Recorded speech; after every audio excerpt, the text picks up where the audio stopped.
തിരുവനന്തപുരം നേമത്ത് വീട്ടിലെ പ്രസവത്തിനിടെ അമ്മയും കുഞ്ഞും മരിച്ച കേസിൽ വ്യാജ അക്യുപങ്ചർ ചികിത്സ നൽകിയ ആൾ അറസ്റ്റിലായി.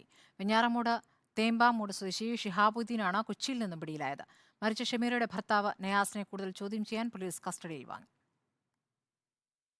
ഷമീറ മരിച്ച അന്ന് തന്നെ അറസ്റ്റിലായ ഭർത്താവ് നയാസിന്റെ മൊഴിയിൽ നിന്നാണ് അക്യുപങ്ചർ ചികിത്സ നൽകിയ വെഞ്ഞാറമൂട് തേമ്പാമൂട് സ്വദേശി ഷിഹാബുദ്ദീനെക്കുറിച്ച് പോലീസിന് വിവരം ലഭിച്ചത്. തുടർന്ന് വെഞ്ഞാറമൂട് എത്തി പോലീസ് പരിശോധന നടത്തി. രേഖകളൊന്നും തന്നെ ഹാജരാക്കാൻ ഷിഹാബുദ്ദീൻ തയ്യാറായില്ല. പിന്നീട് ഇയാൾ ഒളിവിൽ പോവുകയായിരുന്നു. കൊച്ചിയിൽ ഒളിവിൽ താമസിക്കവെയാണ് ഇയാൾ പോലീസിന്റെ പിടിയിലായത്. വ്യാജ ചികിത്സയ്ക്ക് പ്രേരണ നൽകി 2 സിസേറിയൻ കഴിഞ്ഞ യുവതിക്ക് സാധാരണ പ്രസവം അസാധ്യമാണെന്ന് അറിഞ്ഞിട്ടും ചികിത്സ നിഷേധിക്കാൻ കാരണമായി തുടങ്ങിയ കുറ്റങ്ങളാണ് നിലവിൽ ഇയാൾക്കെതിരെയുള്ളത്.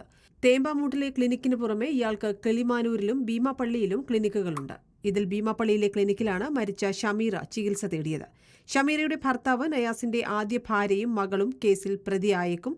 നയാസിനെ കൂടുതൽ ചോദ്യം ചെയ്ത ശേഷമാകും ഇക്കാര്യത്തിൽ തീരുമാനമെടുക്കുക. റിപ്പോർട്ടർ, തിരുവനന്തപുരം.